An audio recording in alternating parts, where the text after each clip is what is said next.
So I'm going to be doing an interview with Alana today, who is the creator of the self-love movement at the Gold Coast in Australia. And I'm going to be getting her to share some of her secrets with you and some of her beautiful experiences. So I'm going to let Alana introduce herself to you and a little bit about herself. So over to you, darling. Hi, thank you so much for the opportunity, Cynthia, and hello to all the beautiful viewers. So my name's Alana. I live on the beautiful Gold Coast and I love it here, and I created a self-love movement early this year in March, and it's just been an amazing experience and journey for myself personally, all about self-love. And, you know, igniting that spark within everyone that comes into that space with us. So looking forward to telling a bit more about what self-love is and spreading that. Perfect. Thank you so much. I'm so grateful and honoured to be able to connect with Alana. We actually became friends through me finding her business card and feeling the urge to have to connect with her over experiences of self-love. So the first question I have for her today for you guys to know is, I guess, what Alana's definition of self-love is. So to me, it's actually pretty simple. Self-love really means the regard for your own happiness and well-being. Like, you can deconstruct that pretty deeply, but the basic is what makes you happy and what benefits your well-being. And on a true, you know, you can't just follow the social grain and think things make you happy and all these things which don't benefit your well-being. You have to know what your true happiness, where that's found, what brings you that beautiful happiness and the best well-being possible. So that's really all, as simple as self-love is. Mm-hmm.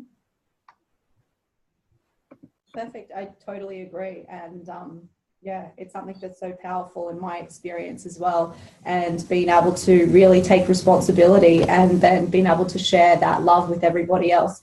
So the second question that I have for you is, if you could please share like your experience with us a little bit more about your journey through self-love.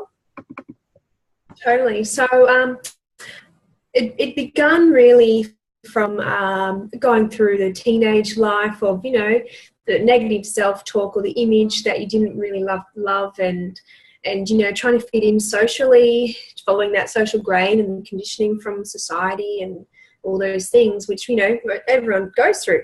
So I got to a point where I faced adversity in my life, so some pretty traumatic experiences came forth, and it really showed me what I shouldn't be doing in my life and affecting my well-being in a bad way, which I thought it was in a good way. But so I learned through some experiences that I was pushing my body too hard, too far, and not respecting what really makes me happy. So I ended up in hospital, and my body just said, stop, you're doing too much. You need to take care of yourself now. So I had to lose it and experience that loss to know what self-love is. And, you know, that's what normally happens. Polarity, right? How would you know what you are if you don't know what you're not? So for me, I hit rock bottom on all levels, mentally, emotionally, physically, spiritually, and that's where I found everything. In that darkness is where I found everything. So I slowly just kept gathering what I loved and finding what I loved and listening to all the little signs that came my way. And, you know, it was a beautiful blossoming experience to find that self-love again, and the benefits just keep coming. And yeah, it's a journey. It really is a journey, and it's a beautiful one. So that's where the self-love came in for me, understanding what truly makes me happy, because I didn't have that. Perfect. Thank you so much. And through this experience, I'd love you to share with us what your 5 greatest tips are about how to love yourself more and how to feel more loved. Okay, so my 5 tips would be: 1, do the work to really know what makes you happy. You have to be prepared to do that. And, you know, if it means changing things that keep you stuck, it's so worth it. So 1 is doing the work and truly listening to your heart's desires and what makes you happy. Yes, if you need to change things, it's uncomfortable and, you know, disruptive, but that's on the other side that is so much love waiting for you just to open that door. So yeah, do the work to really know what makes you happy. And my second tip would be to pay attention to your thoughts. You are your own best friend, you know, and your brain never stops thinking and never stops. So really, really take note of what you say to yourself in particular. That's what's important. So the self-talk must be positive, beautiful, loving ones. You know, you want to be your best friend. So that's my second tip. Enjoy your thoughts, make them good, and, you know, notice the emotional intelligence you have. Monitor them, and, you know, see if there's any negative ones, good and bad, and just keep trying to look for the good ones. And if you are in a place of negative self-talk, then you can train yourself how to get out of that. You know, you can do lots of things to help, and we can go into that a bit detail, but I'll just keep it short. My third tip would be, following sort of that, is to do a gratitude journal. So write 5 things every day or night, whatever you are, not a morning person, and just write down the 5 things you're grateful for during your day. It could be simple, like meeting your beautiful friend on the beach, or having a nice cup of tea in the sun, just everything that makes you grateful, and that's happiness, right? So that will really help move that self-love higher. Fourth tip would be go outside and enjoy nature. So Mother Nature has so much waiting for you, energetically as well. You know, you ground yourself and just take in all that beautiful energy. It really helps a lot.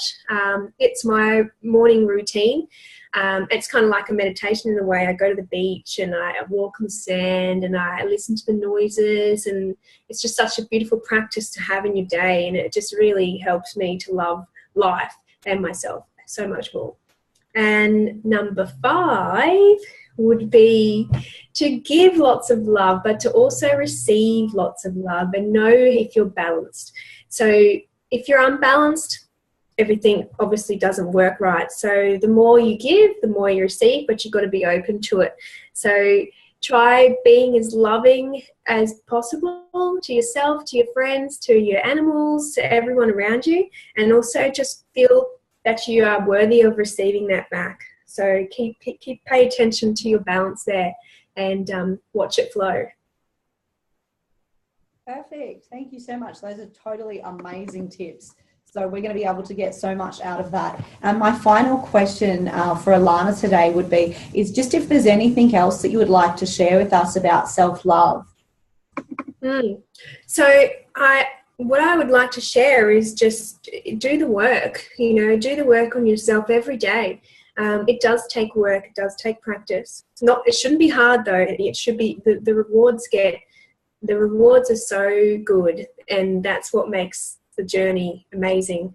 But do the work every day on yourself, and watch your life blossom. Perfect.